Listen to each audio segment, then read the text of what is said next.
ఓం నమ శివాయ.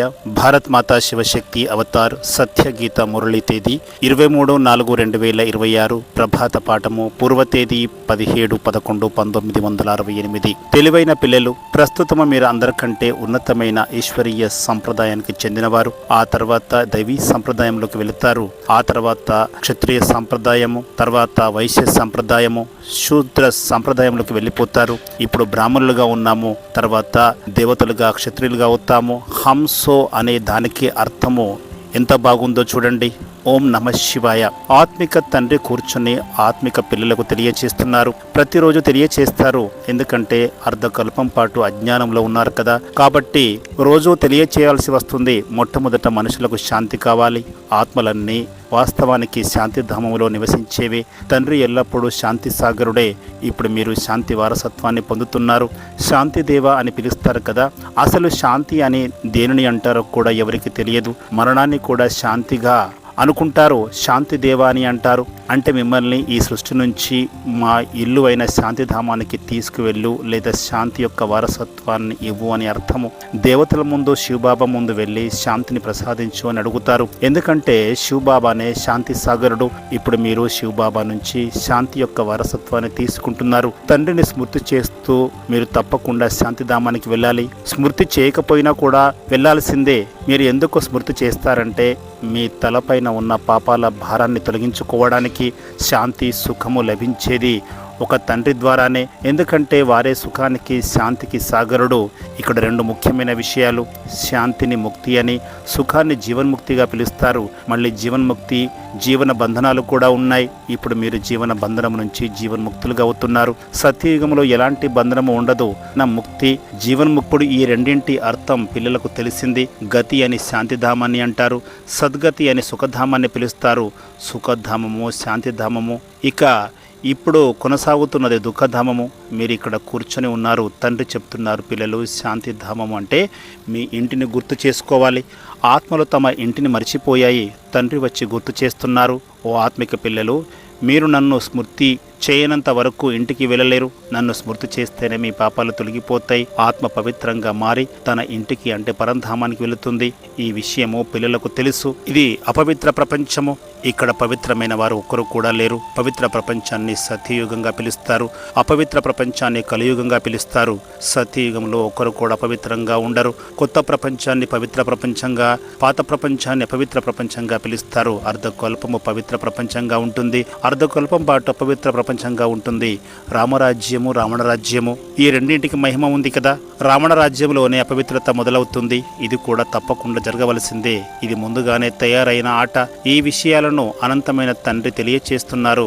వారే సత్యమైన వారు. సత్యమైన విషయాలను మీరు సంగమయుగంలో మాత్రమే తెలుసుకుంటారు.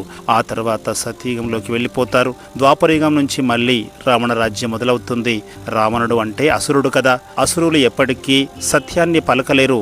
అందుకే అసత్యపు మాయ, అసత్యపు శరీరము అని మాట్లాడుతూ ఉంటారు. ఆత్మలో మలినం చేరినట్లయితే శరీరం కూడా మలినంగా మారుతుంది. ఆత్మలోనే సంస్కారాలు ఉంటాయి. బంగారము, వెండి, రాగి, ఇనుము మొదట బంగారంగా ఉంటుంది. ఆ తర్వాత వెండి కలుస్తుంది, అంటే కల్తీ అవుతుంది. ఇప్పుడు దానిని చంద్రవంశంగా పిలుస్తారు. మొదట సూర్యవంశం ఉండేది. ఆ తర్వాత 2 కళ్ళు తగ్గిపోతాయి, అంటే 2% కల్తీ కలుస్తుంది. వెండిని చంద్రవంశంగా పిలుస్తారు. ఆ తర్వాత ద్వాపర కలియుగాల్లో రాగి, ఇనుము కల్తీ కలుస్తుంది. ఆ తర్వాత మళ్ళీ వెండి, రాగి, ఇనుము వీటిని తొలగించాల్సి వస్తుంది. ఇక స్వచ్ఛమైన బంగారం మాత్రమే మిగిలి ఉంటుంది. స్వచ్ఛమైన బంగారంలో ఎలాంటి కల్తీ ఉండదు. స్వచ్ఛమైన బంగారంగా మీరే తయారవుతారు. యోగ బలం ద్వారా మీలో ఏదైతే మలినము, వెండి, రాగి, ఇనుము కల్తీ జరిగిపోయిందో అది ముందుగా తొలగిపోతుంది. ఆత్మలు మీరు శాంతిధామంలోనే ఉండేవారు. ఆ తర్వాత మొట్టమొదట సత్యంలోకి వస్తారు. కాబట్టి దానిని గోల్డెన్ ఏజ్గా, అంటే స్వర్ణిమ యుగంగా పిలుస్తారు. మీరు స్వచ్ఛమైన బంగారం లాగా ఉండేవారు. యోగ బలంతో బంగారంలో ఉన్న కల్తీని తొలగించుకుంటారు. ఇక స్వచ్ఛమైన బంగారం మిగులుతుంది. శాంతిధామాన్ని ఎవరు కూడా గోల్డెన్ ఏజ్గా పిలువరు.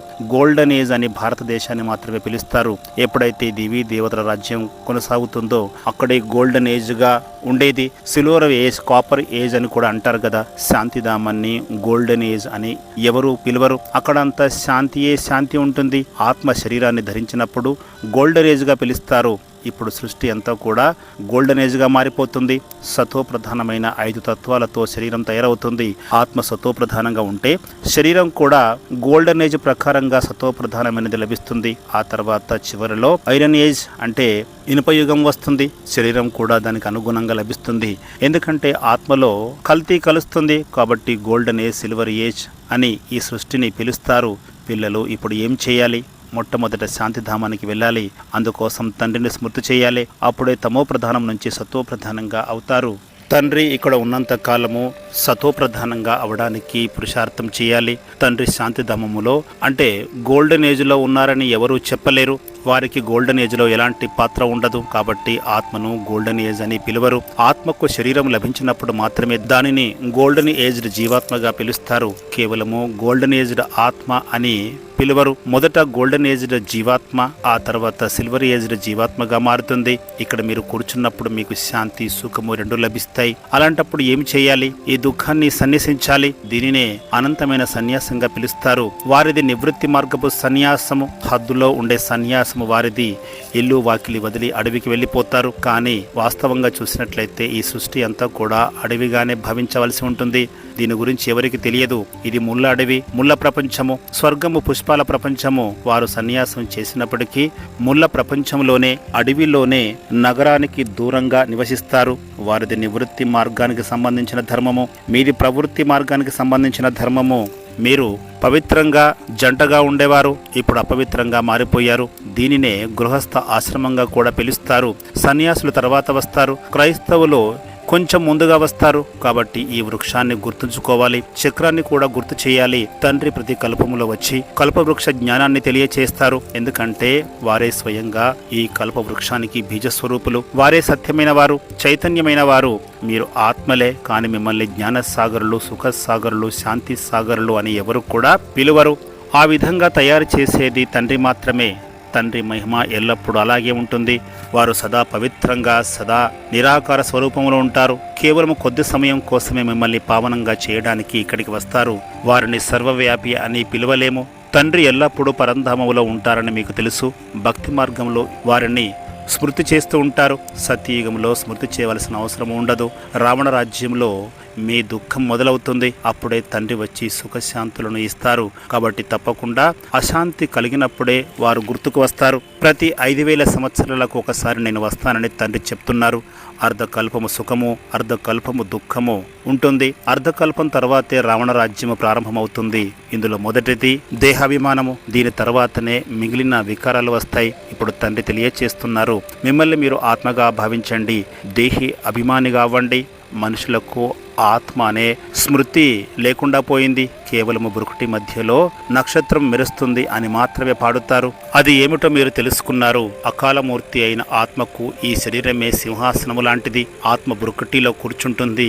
దానిని అకాలమూర్తి యొక్క సింహాసనంగా పిలుస్తారు. అమృత్సర్లో కూడా చెక్కతో చేసినట్లుగా చెప్పబడే అకాల తఖ్త్ వాస్తవంగా అసలైనది కాదు. ఆ అకాల తఖ్త్ అసత్యమైనది. మనుషులందరూ అకాల తఖ్తులేనని తండ్రి చెప్తున్నారు. అకాలమూర్తి అయిన ఆత్మ వచ్చి ఇక్కడ బ్రుకుటి మధ్య స్థానములో ఆసీనులవుతుంది. కాబట్టి దీనినే అకాలమూర్తి సింహాసనంగా చెప్తారు. సత్యయుగమైన, కలియుగమైన ఆత్మకు ఈ మనుషురూపి శరీరమే సింహాసనము. అంటే ఎన్ని అకాల తఖ్తులు ఉంటాయి? మనుషులందరూ అకాల ఆత్మల యొక్క సింహాసనాలే. ఆత్మ ఒక సింహాసనాన్ని వదిలి వెంటనే మరొక దానిని ధరిస్తుంది. మొదట సింహాసనము చిన్నగా ఉంటుంది, ఆ తర్వాత వృద్ధి చెందుతూ ఉంటుంది. శరీర రూపీ సింహాసనము పెద్దదిగా చిన్నదిగా అవుతుంది. కానీ సిక్కులు అకాల తఖ్తు అని పిలిచి ఆ చెక్క సింహాసనము పెద్దదిగా గాని చిన్నదిగా కాని కాదు. మనుషులందరూ అకాల తఖ్తులు అని, ఆత్మ అవినాశి అని ఎవరికి తెలియదు. ఆత్మకు రకరకాల సింహాసనాలు లభిస్తాయి. సత్యయుగంలో మీకు ఫస్ట్ క్లాస్ సింహాసనం లభిస్తుంది. దానిని గోల్డెన్ ఏజ్డ్ తఖ్త్ అని పిలుస్తారు. మీరు గోల్డెన్ ఏజ్లోనే నివసిస్తారు. ఆ తర్వాత అదే ఆత్మలకు silver aged, copper aged, iron aged సింహాసనాలు లభిస్తాయి. ఆ తర్వాత తిరిగి గోల్డెన్ సింహాసనం కావాలంటే పవిత్రంగా కావాలి. అందుకే తండ్రి చెప్తున్నారు, నన్నొక్కరనే స్మృతి చేయాలి. అప్పుడే మీ పాపాలు తొలగిపోతాయి. అప్పుడే మీకు అటువంటి దైవీ సింహాసనం లభిస్తుంది. ఇప్పుడు మీరు బ్రాహ్మణ కులము అనే సింహాసనంపై కూర్చున్నారు. ఇది పురుషోత్తమ సంగమయుగ సింహాసనము. దీని తర్వాతే నాకు ఈ దేవతా సింహాసనం లభిస్తుంది అని భావించాలి. ఈ విషయాలు ప్రపంచంలోని మనుషులకు తెలియవు. వారు కేవలము అడవి జంతువుల వలె ఉన్నారు. ఇది ముళ్ళ అడవి కదా. దేహాభిమానంలోకి రావడం వల్ల ఒకరు మరొకరికి దుఃఖాన్ని ఇస్తున్నారు. అందుకే దీనిని దుఃఖధామంగా పిలుస్తారు. ఇప్పుడు తండ్రి పిల్లలకు చెప్తున్నారు, మీది అసలైన నివాస స్థానము శాంతిధామము. దానిని గుర్తు చేయాలి, సుఖధామాన్ని గుర్తు చేయాలి. ఈ ప్రపంచాన్ని మర్చిపోవాలి. దీని నుంచి వైరాగ్యం కలగాలి. అంటే సన్యాసుల వలె ఇల్లు వాకిలి వదిలివేయకూడదు. తండ్రి ఏం చెప్తున్నారంటే, వారి సన్యాసం ఒక రకంగా చూసినట్లయితే మంచిదే, కానీ మరో రకంగా చూసినప్పుడు అది మంచిది కాదు. మీది ఎంతో శ్రేష్టమైన సన్యాసము. వారి హఠయోగంలో మంచి చెడు రెండూ ఉన్నాయి. ఎందుకంటే దేవతలు వామ మార్గంలోకి వెళ్ళినప్పుడు భారతదేశాన్ని కాపాడటానికి పవిత్రత అవసరం ఉంటుంది. ఆ సమయంలో సన్యాసులు పవిత్రత ద్వారా దేశానికి సహాయం చేస్తారు. భారతదేశమే అవినాశి ఖండము. తండ్రి ఇక్కడికే వస్తారు కాబట్టి అనంతమైన తండ్రి వచ్చే స్థలాన్ని అన్నిటికంటే గొప్ప తీర్థస్థలంగా పిలుస్తారు. అందరికీ సద్గతిని తండ్రి ఇస్తారు. అందుకే భారతదేశమే ఉన్నతమైన దేశము. దీనినే సత్యమైన ఖండంగా పిలుస్తారు. ఆ తర్వాతే అసత్యమైన ఖండంగా మారిపోతుంది. సత్యమైన ఖండాన్ని తండ్రి స్థాపన చేస్తారు. ఇక్కడంతా అసత్యమే ఉంది. తండ్రిని సర్వవ్యాపి అని చెప్పడము, కుక్కలో పిల్లలో అనువనమున ఉన్నారని చెప్పడము, ఇది చాలా పెద్ద అసత్యము. ఈ విధంగా చెప్పి తండ్రిని అవమానిస్తున్నారు. కచ్చావతారము మత్స్యావతారం అని చెప్పి వారిని నిందిస్తున్నారు. అందరికీ గురువైన శంకరాచార్యులే తండ్రిని ఎక్కువగా నింద చేశారు. అందుకే వారిని హిరణ్యకశిపుడుగా పిలుస్తారు. ఎవరైతే తమను తాము ఈశ్వరునిగా ప్రకటించుకొని తమకు తామే పూజలు చేయించుకుంటారో వారే నిజమైన పూజారులు. పూజ్యులు ఎవరూ లేరు. సత్యయుగంలో దేవీ దేవతలు పూజ్యులుగా ఉన్నప్పుడు పూజారులు కూడా ఉండరు. పూజారి ఉన్నాడు అంటే అతను పూజ్యుడు కాదు అని అర్థం చేసుకోవాలి. కాబట్టి ముఖ్యమైన విషయము స్మృతి యాత్ర. తండ్రి తెలియచేస్తున్నారు. గీతలో కూడా మన్మనాభవ అనే అక్షరము ఉన్నది. తండ్రి సంస్కృతం నేర్పించడం లేదు. మన్మనాభవ అనే పదం యొక్క అర్థాన్ని తెలియచేస్తున్నారు. దేహానికి సంబంధించిన ధర్మాలన్నింటినీ వదిలి స్వయాన్ని ఆత్మగా భావించాలి అని చెప్తున్నారు. ఆత్మ అవినాశి. అది ఎప్పుడు చిన్నదిగా పెద్దదిగా కాదు. ఆత్మలోనే మొత్తం పాత్ర ఇమిడి ఉంది. ఇది అవినాశి డ్రామా. అంతిమములో వచ్చే ఆత్మల యొక్క పాత్ర చాలా తక్కువగా ఉంటుంది. మిగిలిన సమయమంతా వారి శాంతిధామంలోనే గడుపుతారు. వారు స్వర్గంలోకి రాలేరు.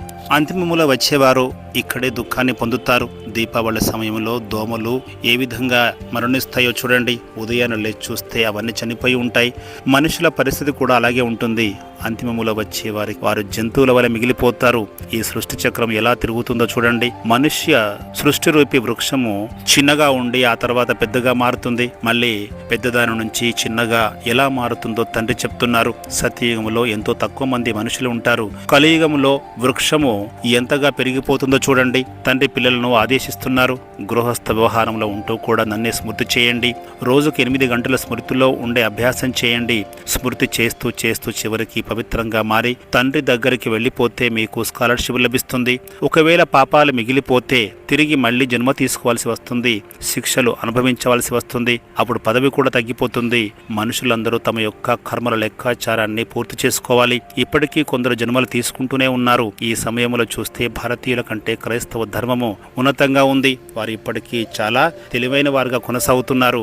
భారతీయులు ఒకప్పుడు 100% తెలివైన వారుగా ఉండేవారు. ఇప్పుడు 100% తెలివి లేని వారిగా మారిపోయారు. ఎందుకంటే వీరే 100% సుఖాన్ని పొందారు. ఇప్పుడు 100% దుఃఖాన్ని కూడా వీరే పొందుతారు.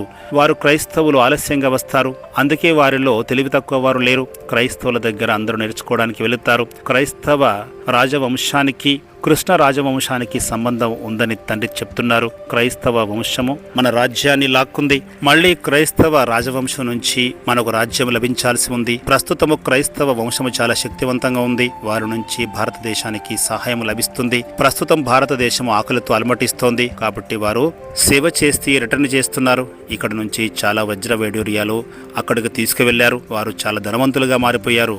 కాబట్టి మళ్ళీ ఇప్పుడు సేవ రూపములో ఆ ధనాన్ని వెనక్కి పంపిస్తున్నారు. కానీ వారికి తిరిగి దక్కేదేమీ లేదు. ప్రస్తుతము మిమ్మల్ని ఎవరు గుర్తించడం లేదు. ఒకవేళ గుర్తిస్తే వచ్చి మీ సలహాను తీసుకుంటారు కదా. మీరు ఈశ్వరీయ సంప్రదాయానికి చెందినవారు. ఎవరైతే ఈశ్వరుని యొక్క సలహాపై నడుస్తారో వారే ఈశ్వరీయ సంప్రదాయం నుంచి దైవీ సంప్రదాయంలోకి వెళ్ళిపోతారు. ఈ సమయంలో మీరందరూ ఉన్నతమైన ఈశ్వరీయ సంప్రదాయంలో ఉన్నారు. ఆ తర్వాత దైవీ సంప్రదాయంలోకి వెళుతారు. ఆ తర్వాత క్షత్రియ వైశ్య శూద్ర సంప్రదాయాల వారిగా మారుతారు. చెప్తారు. ఇప్పుడు మనము బ్రాహ్మణులము, హంసోహం అంటే అర్థం ఇదే. ఆ తర్వాత మనము దేవతలుగా, క్షత్రియులుగా హంసో అవుతాము. హంసో అనే దాని అర్థం ఎంత బాగుందో చూడండి. ఇది గవ్వల ఆట వంటిది.